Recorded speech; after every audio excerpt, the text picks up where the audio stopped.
അല്ല, ഇതിനകത്തിപ്പോൾ അന്വേഷണം നടക്കട്ടെ. സത്യസന്ധമായിട്ടുള്ള അന്വേഷണം ഇക്കാര്യത്തിൽ നടക്കണമെന്നാണ് എൻ്റെ വ്യക്തമായിട്ടുള്ള അഭിപ്രായം. ഞാൻ നേരത്തെ തന്നെ പറഞ്ഞതാണ്. ഇതിൽ ഇപ്പോൾ എന്നെ സംബന്ധിച്ച് പറയുമ്പോൾ ഞാൻ 2 വർഷം പ്രസിഡൻ്റായിരുന്ന സമയത്താണ് സ്ത്രീ പ്രവേശന പ്രശ്നം, അതുപോലെ തന്നെ കോവിഡ് തുടങ്ങിയിട്ടുള്ള നിരവധിയായിട്ടുള്ള പ്രശ്നങ്ങൾ, അതിനിടയ്ക്കാണല്ലോ ഈ സംഭവങ്ങളൊക്കെ ഉണ്ടായിട്ടുള്ളത്. അപ്പം അതുകൊണ്ട് ഇത് അന്വേഷണം ഇന്നലെ ഉണ്ണികൃഷ്ണൻ പോറ്റിയെ ചോദ്യം ചെയ്തു എന്ന് പറഞ്ഞു. ബാക്കിയുള്ള ആരെയൊക്കെയാണോ ചോദ്യം ചെയ്യേണ്ടത് അവരെയൊക്കെ ചോദ്യം ചെയ്യട്ടെ. ചോദ്യം ചെയ്തിട്ട് സത്യസന്ധമായിട്ടുള്ള കാര്യം വെളിയിൽ വരണം. എന്തായാലും ഒരു കാര്യം ഞാൻ വീണ്ടും ഉറപ്പിച്ച് പറയാൻ ആഗ്രഹിക്കുകയാണ്. ശബരിമലയുമായി ബന്ധപ്പെട്ട് ഒരു കഴഞ്ചു പോലും എന്തെങ്കിലും ഒരു മോശത്തരം ചെയ്യാൻ ഞാൻ ഉദ്ദേശിച്ചിട്ടില്ല, ചെയ്തിട്ടില്ല. അതുകൊണ്ട് തന്നെ സത്യസന്ധമായി അന്വേഷണം നടത്തി കുറ്റവാളികളായിട്ടുള്ളവരെ ശിക്ഷിക്കപ്പെടണം എന്ന കാര്യത്തിൽ എനിക്ക് തർക്കമില്ല. പിന്നെ ഒരു കാര്യം കൂടെ പറയാനുള്ളത്, ഈ ഉണ്ണികൃഷ്ണൻ പോറ്റി മറ്റേ പീഠത്തിൻ്റെ കാര്യം പറഞ്ഞപ്പോൾ അന്ന് ഉണ്ണികൃഷ്ണൻ പോറ്റിയായിരുന്നു മാധ്യമങ്ങളെ സംബന്ധിച്ച് ഏറ്റവും വലിയ ആളായിട്ട് കണ്ടത്.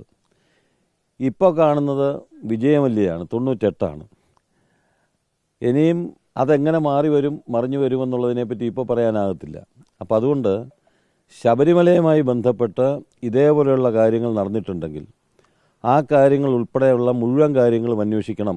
ഇത് മാത്രമായിട്ട് അന്വേഷിക്കേണ്ട എന്നുവെച്ചാൽ ഇത് അന്വേഷിക്കേണ്ടെന്നല്ല, ശബരിമലയുമായി ബന്ധപ്പെട്ട് നിരവധിയായിട്ടുള്ള കാര്യങ്ങൾ ഉയർന്നു വന്നിട്ടുണ്ട്. ആ കാര്യങ്ങളെല്ലാം ഈ അന്വേഷണത്തിനകത്ത് പെടുത്തണം. ബഹുമാനപ്പെട്ട ഹൈക്കോടതിയുടെ നിരീക്ഷണത്തിലും നിയന്ത്രണത്തിലും സത്യസന്ധമായിട്ടുള്ള അന്വേഷണം നടക്കണം എന്നാണ് എൻ്റെ ആവശ്യം.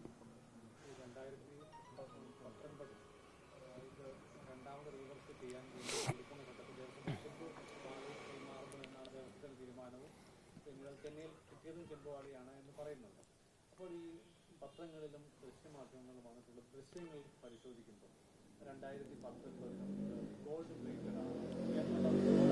അല്ല, അതിനകത്ത് എന്താ സംഭവം എന്നോട് ചോദിച്ചപ്പോഴും ഞാൻ പറഞ്ഞൊരു കാര്യമുണ്ട്.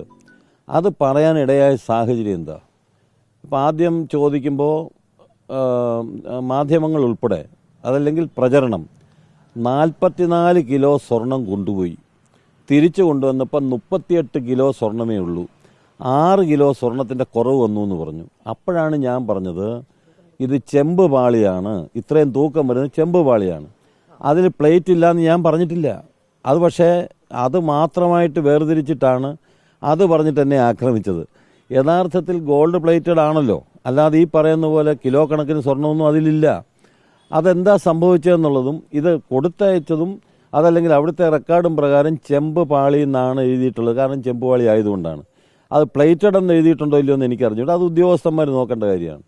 അപ്പോൾ അതുകൊണ്ട് എൻ്റെ ഭാഗം ഞാൻ ആദ്യം പറയുമ്പോൾ ഈ 44 കിലോ സ്വർണം എന്നുള്ള വാദഗതി മാധ്യമങ്ങൾ ഉൾപ്പെടെ ഉയർത്തിയപ്പോഴാണ് അത് 44 കിലോ സ്വർണമല്ല ചെമ്പ് പാളിയാണ് എന്ന് ഞാൻ പറഞ്ഞത്. ഞാൻ പറഞ്ഞല്ലോ, നമ്മുടെ ശ്രീപത്മനാഭസ്വാമി ക്ഷേത്രത്തിൽ കൊട്ടാരത്തിൽ നിന്നുള്ളവർ തൊഴുതിട്ട് തിരിച്ചു വരുമ്പോൾ കാല് തട്ടി ഈ ഇവിടുന്ന് ഒരു തരി പോലും എടുത്തിട്ടില്ലെന്ന് ബോധ്യപ്പെടുത്തിയാണ് ഇറങ്ങിപ്പോകാറുള്ളതെന്ന് പറയുന്ന പോലെ ഇക്കാര്യത്തിൽ ശബരിമല ധർമ്മശാസ്താവിൻ്റെ 1 ഗ്രാം സ്വർണം പോലും പോകാൻ ഞാൻ അറിഞ്ഞ് സമ്മതിച്ചിട്ടില്ല, സമ്മതിക്കത്തുമില്ല.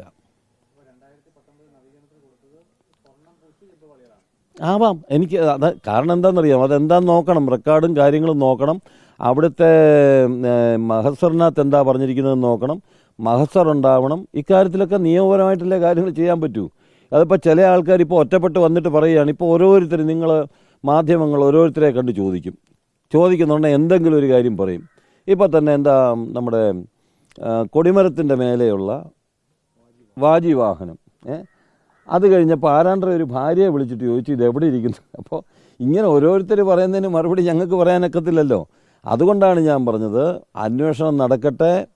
അവിടെ നടന്നിട്ടുള്ള ശബരിമലയുമായി ബന്ധപ്പെട്ട്, ശബരിമല മാത്രമല്ല ഇനിയിപ്പോൾ മറ്റു പലയിടത്തെ കാര്യങ്ങൾ വരും, ആ ശബരിമലയിലെ കാര്യങ്ങൾ അന്വേഷിക്കട്ടെ.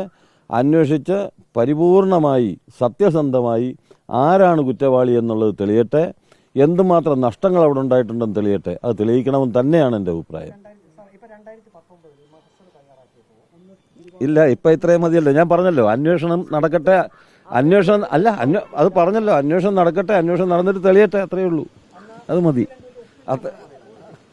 അത് നോക്കട്ടെ, അവരന്വേഷണം നടത്തട്ടെ.